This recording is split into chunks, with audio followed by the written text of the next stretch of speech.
welcome to this concluding film in the 7-part series entitled Focus on the Family. In this session, Dr. Dobson continues his discussion of the 10 most common sources of depression in women. In the previous film, he revealed that the 4 most typical irritants reported by the women included in his survey were low self-esteem, fatigue and time pressure, loneliness, isolation and boredom, and absence of romantic love and marriage. In the film you're about to see, Dr. Dobson outlines the remaining 6 sources of depression and provides his concluding remarks at the end of the seminar. We hope you enjoy this final segment of the Focus on the Family seminar. Let's join Dr. James Dobson in Laurie Auditorium.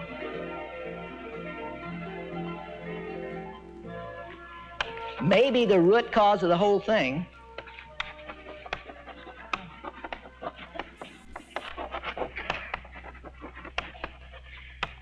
financial difficulties. When I said this might be the root cause of materialism, see, what do you do when you don't have enough money? Well, men moonlight. What do women do? Well, many times they go back to work. In some cases, when they don't even want to. Well, what does that do to fatigue and time pressure? Boy, that makes it worse. Well, what does that do to romantic love? It sure gets in the way of it. What does that do to contact with people? Well, you're too tired to talk to people. What does that do to self-esteem? See, they're all linked together. It's just one big, long chain. And I want to tell you about this one right here. I have some very strong feelings about financial matters. I want to tell you something personal again. I might as well have done that all day. And you might draw this conclusion anyway. Shirley and I got married in 1960, and we had $100 between us to last, I think, 5 weeks, wasn't it? And we didn't have any financial problems at all because we didn't have any finances. And we started at that point. We're both teachers at that time and began to work our way from that point. And when Dare to Discipline came out in 1970 and is now sold over 1 million copies, because of that, I have tasted most of the things that Americans hunger for. Now, I am not wealthy, and I don't want to be wealthy. I don't have any desire to be wealthy. I never will be wealthy. God won't let me be wealthy. It's just not in the cards for me to be wealthy. And that's not what I'm talking about. I am saying, however, that I have tasted the things that Americans want. We live in a nice neighborhood, and we drive a fairly new car, and Shirley's been able to fix up the house and so on. And that stuff that people think you got to have, we've tasted. And I'm here to tell you that it does not provide the satisfaction that it advertises. As a matter of fact, I have learned that everything that I own very quickly owns me. And I wind up spending my Saturdays oiling it and mowing it and cutting it, and painting it and sanding it and calling the Salvation Army to haul it off. Shirley and I sit on a world of junk. Junk we do not need. Junk that has to be maintained. Junk we got to buy insurance for. Put padlocks on. Get somebody to clean it and keep it up and repair it and maintenance on it. I had a while back, I got a new office and a decorator came in and he said, "You're going to need something on that wall." I said, "What do you have in mind?" He said, "I think a chimer clock would look good." I said, "Well, a chimer clock costs quite a bit." And he said, "No, I think that'll look good there." And I said, "Okay, let's get a chimer clock." All right, we bought that thing and it has been broken 3 times. Now, what does that mean? Every time that thing breaks, I've got to go through the files, you know, and find the warranty and locate the service center and pack the silly thing up and get it in the car and haul it down there and hassle with them when they don't fix it and take it back when it breaks again 3 times, and it is still not working. I was counseling a lady Wednesday of this week, 2 o'clock in the afternoon, and the thing chimed 10. But that is the price of ownership. It's taken my time. Maybe a half day of my life has gone into that chimer clock. What a dumb thing. If you find out how many days I'm allotted on this earth, how much of it, what percent of it have I given to that chimer clock? I'm beginning to see all materialism that way, and everything I buy, I'm aware that it puts a hook in me, and we got stuff we don't need. Shirley and I have a $180 trash masher that turns 20 pounds of trash into 20 pounds of trash.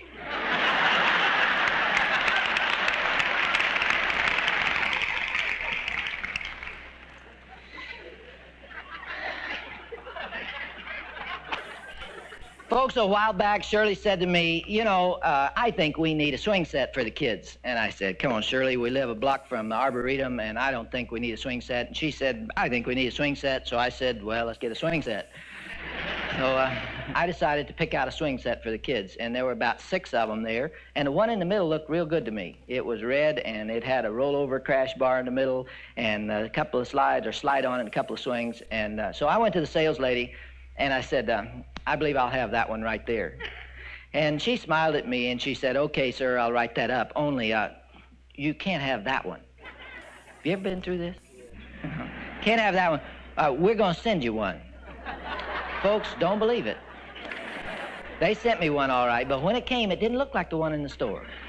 It was in a box about 12 feet long, had 10 million parts in it, about half of them broken or bent or the screws didn't fit. Took me 4 nights to get that wobbly-legged thing sitting upright. Crushed the knuckles on my right hand in the process. I just happen today to have brought you the directions for that. I want to show you here. Now let me take you to the final page of these directions. There is a little message tucked ominously under the heading of maintenance tips. If I'd have read this first, I would have never bought the swing set. It says, number 1, oil all metallic moving parts monthly.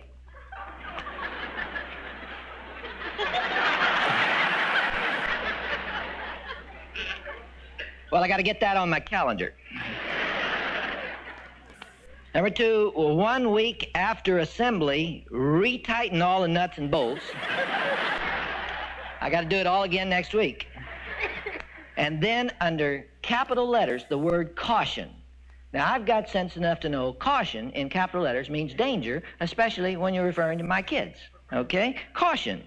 It is essential. Note the urgency. It is essential that nuts and bolts are checked and tightened twice monthly thereafter. Do you hear what that's saying to me? I have to spend every other Saturday the rest of my life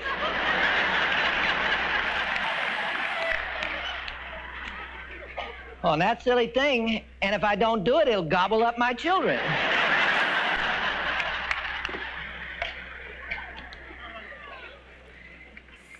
It's the price of ownership. There are times when I'd like to just walk off and leave that junk. I would be untruthful if I didn't tell you we hadn't enjoyed living where we do, and there's an oak tree in the backyard, and I enjoy that. But we take it to such an extreme, supporting all that stuff that doesn't really provide happiness. And there are times when I'd like to leave it and live a simple life and spend my Saturdays walking along like the little girl this morning in the grandmother story, walking along looking at pretty leaves and caterpillars and talking about God and the nature of the universe and what we care about instead of being slaves to a world of stuff. Isaiah 55, 2 and 3 from the Living Bible says, why spend your money on foodstuffs that don't give you strength? Why pay for groceries that don't do you any good? Listen and I'll tell you where to get good food that fattens up the soul. Come to me with your ears wide open. Listen, for the life of your soul is at stake. I am ready to make an everlasting covenant with you to give you all the unfailing mercies and love that I had for King David. That sounds like a bargain to me. Number 6. Thank you.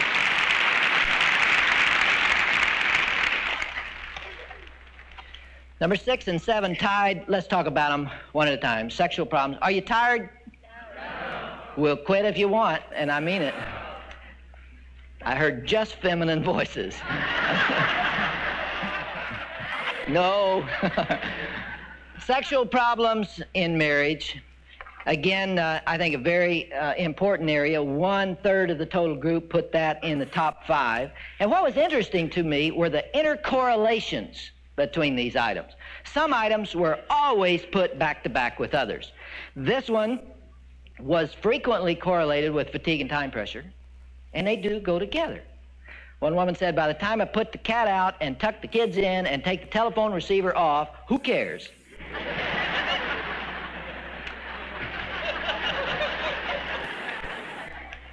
Think about that for just a moment or two. Fatigue and sex do not go together. They just don't mix. They just don't work. But there were another 2 items that correlated even higher. In fact, it was almost inevitable. And that was sexual problems in marriage and absence of romantic love and marriage. Those always went together. When a woman put one of those in the top three, the other one was right with it, almost inevitably. And it brings up that other main difference between men and women. Major difference sexually. And I think we ought to talk about it. See, men are primarily visually oriented with regard to the object of sexual interest. Not exclusively so, but largely so. And that's why men could have separated sexual problems from romantic love from one end to the other. They would not necessarily have been put together, whereas women put them together. You see, a man can be walking down the street. Now, folks, I don't know whether I hate to admit this or not. I think it's the way God made us, and we have to just face it, is that men are not only visually oriented, but the object of sexual interest is not very discriminating. In other words, and I started to say it, a man is walking down the street, and coming toward him is a girl who has spent 2 hours maximizing her attractiveness. She has done everything possible to make herself attractive. And as he walks by her, there is an electrochemical exchange between them. She scores a hit on his sensory apparatus, which she intended to do in the first place. And the mechanism which God put there works. And he walks on by. Now, it does not matter to him who she is. In other words, the sexual exchange, that little chemical charge, does not depend on the identification of the person. It does not matter to him where she's going, or who her family is, or what her name is, or what her values are. It is a visual thing. There is an attraction. I was standing in my hotel room yesterday, and I was looking out the window as a whole crew of construction people were working along the riverbank there. And I watched as girls walked by, and I just watched each one of those guys put down the hoe and lay down the shovel and watch them go. Now, it's not just construction people that do that. You watch men anytime you're sitting in a restaurant and you see there's an attractive woman coming in. Before they see her, just watch, just sit back and watch what they do. Don't look at her, look at them. And she'll come in, and every man in there will turn and look. We're visually oriented. A woman, on the other hand, is not nearly so visually oriented, despite the fact that Playgirl magazine would like to prove that it's the opposite. It's just not true. A woman is much more attracted to a particular man, not any man that walks by, not a good-looking man that just happens to be in the room or a picture in a magazine. She is attracted to a certain man whom she admires and with whom she has entered into a romantic relationship. Now, so what? Big deal. What's that mean? Just this, everybody who's counseling knows this, that is the number one problem that you hear in sexual counseling. Number one. It has all kinds of ramifications. Let me explain how it happens. A man comes home. He's tired. He's worked all day, and just walking up those steps, his wife can tell that he's tired. And she's been looking forward to him coming home because she needs him, you know. And he opens the front door, and he may make the right noises. He may kiss her hello. He may say hello. He may say I love you. He may do anything. But she sees in his eyes that he's not at the same place that she is. And she's a little disappointed, and she steps back, and he puts down the briefcase, and he goes in and sits down, and maybe he watches a football game or something. And she thinks, okay, when the game goes off, then we'll talk. And the game goes on, and when the game goes off, maybe he'll watch something else or turn it off and make a telephone call or work at his desk or maybe go out in the garage and tinker with the tools or something. And then it is 11 o'clock at night, and they're on the way to bed, and he sees her go by in a clingy nightgown. Isn't it quiet?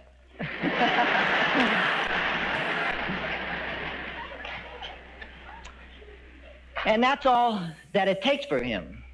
In other words, the visual response is sufficient for him, despite, this is not an insult, it's the way we're built, it's the way we're made. Despite the fact that they have not talked together, that they have not been out to dinner together, that he has said nothing romantic. In fact, in some cases, he can get that same interest if they've had a fight, because the sexual interest is largely visual, and not dependent directly on a romantic relationship. But I say to you men, your wives are not made that way, except in rare situations. The romantic side is absolutely necessary to sexual fulfillment. And those words of understanding and kindness between a husband and wife are not just little extras. They are the heart and soul of what makes sex meaningful. And in the absence of that, when sex takes place without that, a woman feels like a prostitute. I use that word in... Took courage to applause at that moment. I used that word in... I beg your pardon. I used that word in my book, and a woman wrote me, and she said, "It's that word on page 89. That's me. That's the word." And I didn't remember what word was on page 89. And I had to get my book and look it up. But frequently, a woman will submit and go along with sex under those circumstances and then be very irritated about it later and almost angry about it, and depression and anger go along together. You see? And how can she explain to him, how can your wives tell you without rejecting you, without making you feel she doesn't love you or doesn't respond to you physically, that it was not the sex that she was rejecting, it was the absence of romantic love. And it bothers me a great deal that when people have sexual problems and they go to a sexual therapist or some kind of clinic, they talk to them about anatomical things and physiology and positions and the mechanics and all of that stuff that doesn't really have much to do with it. If you want to improve your sex life, you know how to do it? Improve the other 23 and a half hours in a day. See, it's really in the relationship. Let's wrap it up. Menstrual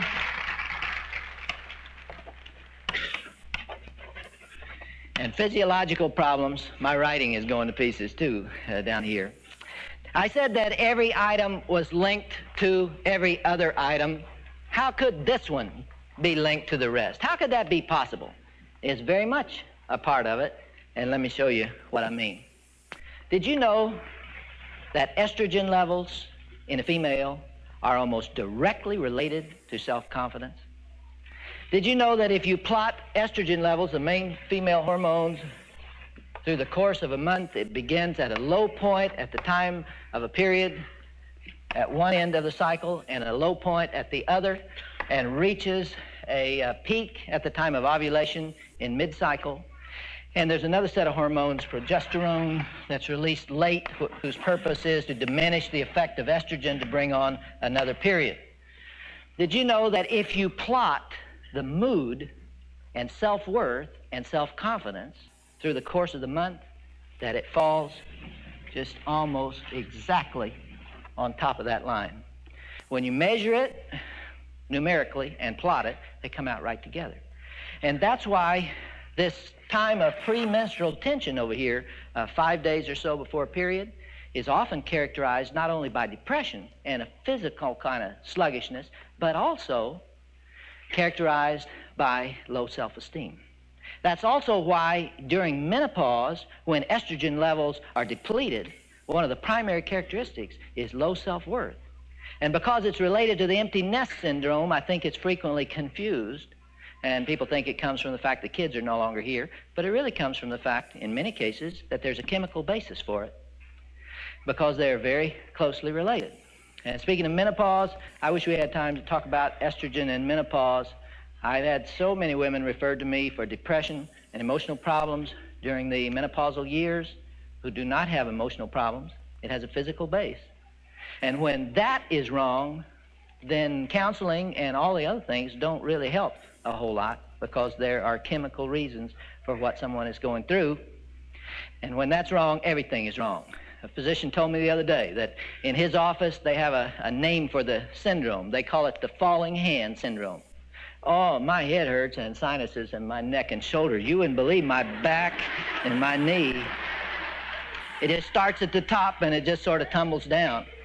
And he said that he has one woman in particular that has all of the symptoms of menopause and everything else, and the nurse was taking a history from her in preparation for a physical, and she was asking her all the routine questions, you know, and she said, "Have you had diabetes?" "Yeah, I've had that." "And have you had chicken pox?" "Yes." And they were going down the row, and the woman was saying yes to everything. Yes, I've had that. Well, yes. And the nurse was getting frustrated because nobody could be that sick. And she went all the way down the row, and she hadn't said no to anything. And when she got to the end of the list, the nurse just threw one in to see what she'd say. And she says, do your teeth itch? And this woman said, you know, come to think of it,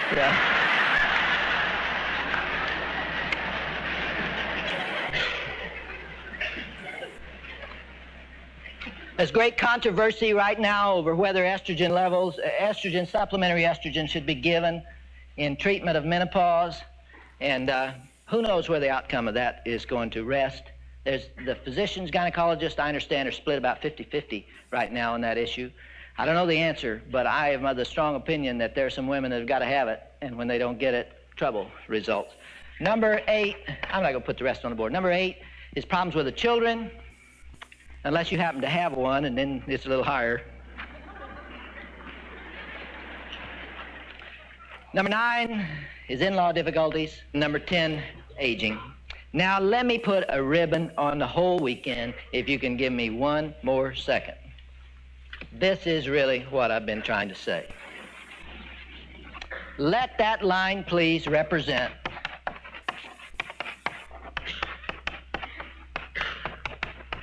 what we'll call the straight life.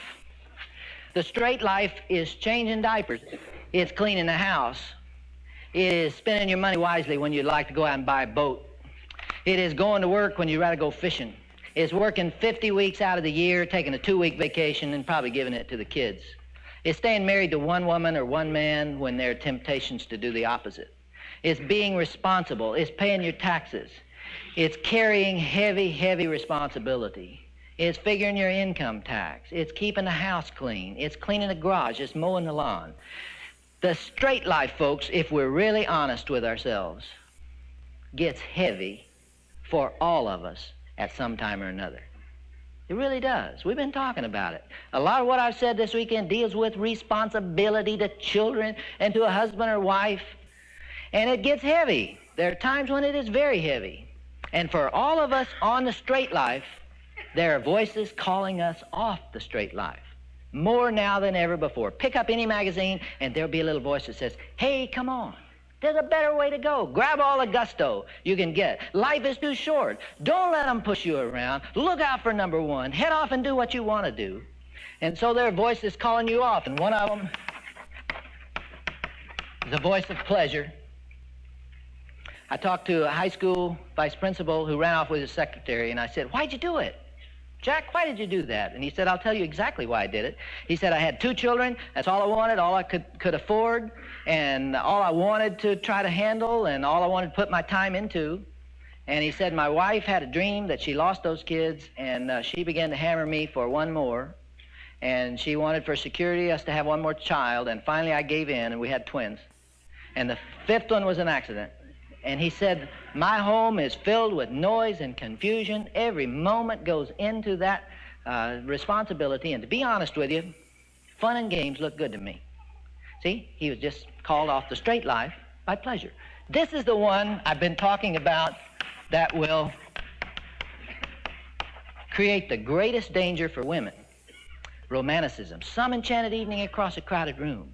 Come on, there's excitement out there. The dreams of the everyday housewife, looking in the mirror, thinking back to the exciting days of long ago, opening the scrapbook, finding the little flower crushed from the junior prom, all of the excitement of the past. Is that for me again? Is life passing me by? Does somebody still care about me? The romanticism. This is the one I think that most often calls women off the straight life. This is the one, sex itself, in terms of desire for sexual experience, is the one that gets the credit for most people leaving the straight life. That's the one we blame it on. But to be honest, for men and women, although it's probably a greater, more powerful force for men than women, I think it ranks fairly low. That's not why people leave the straight life. If you want that, you can find it with a prostitute or something. That's not it. The most powerful voice is not even up there yet. The really dangerous one for men and women is this one right here.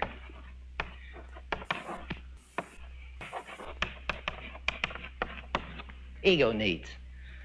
It's knowing that somebody still finds me attractive, that I still appeal to somebody. Somebody finds me intellectually stimulating. Somebody enjoys the pleasure of my company, the flattery of that. If you look in the book of Proverbs, Solomon is talking about the young man who's going off with somebody else's wife. And it was not her sex that he could not withstand. It said he could not withstand her flattery. See, that's the danger point. Now, folks, how do people lead the straight life? Do they do that? No, they don't do that. I've watched carefully. They don't do that. What they do is this. They leave it for just a moment and they come back. It's a lunch that lasts a little bit too long with the secretary. They could explain it. They're talking about business. They were just gone an extra 30 minutes. No big deal. But it's a flirtation with a departure from the straight life. She hands him a paper and he lets his hand slide over hers as he takes it. See, just a tiny little thing. And you go a little further and come back. You're toying with it. You're wrestling with it. And then finally the break occurs. But what happens to those people who leave the straight life? I've been watching them. What happens? Let's follow them up a while later. You know what occurs? Eventually, they establish another straight life. See, the grass is greener on the other side of the fence, but it still has to be mowed. And eventually you come back to the fact that the romanticism has become routine and the ego needs are no longer getting met like they were, and sex is not what it was in the beginning, and the pleasure is kind of gone, and it's settled down to another straight life. And what do you do, friends and neighbors, when that one becomes a little bit routine and heavy? I know people, and you do too, who rip from one straight life to another in search of something, leaving in their path broken children and broken wives and husbands and a little girl that I read you about this morning. The answer to the problem is not involved in finding new straight lives. The solution to marriage is in bringing those voices into the straight life so that you leave time for pleasure within your marriage and time for sex, that you meet each other's ego needs within marriage. It bothers me in a social setting to hear a husband or wife attack the worth of his mate. That is a great mistake. Leave time for romanticism into the straight life, and then it begins to take on meaning. I leave you with this. I told you this morning about my dad. I think it's appropriate under the circumstances to end this seminar with an epitaph. My dad came out to California shortly before he died, 5 months before he died. I said, Dad, what do you want to represent your life? Give me a phrase that you would like on your tombstone. We had no idea what was coming, and we were just chatting like we always did, and the typical relationship is that he was talking and I was taking notes. And I said, tell me what you want on your life. He thought for a second, and then he said 2 words. He prayed. Those few of you here who knew my dad will know that those 2 words best summarize his life more than anything else. He prayed, and that's why those 2 words appear on his footstone today. He prayed. I then turned to my mother, and I said, what do you want to represent your life? What epitaph would you want? She has a great sense of humor, and she thought for a second, and she says, I told you I was sick.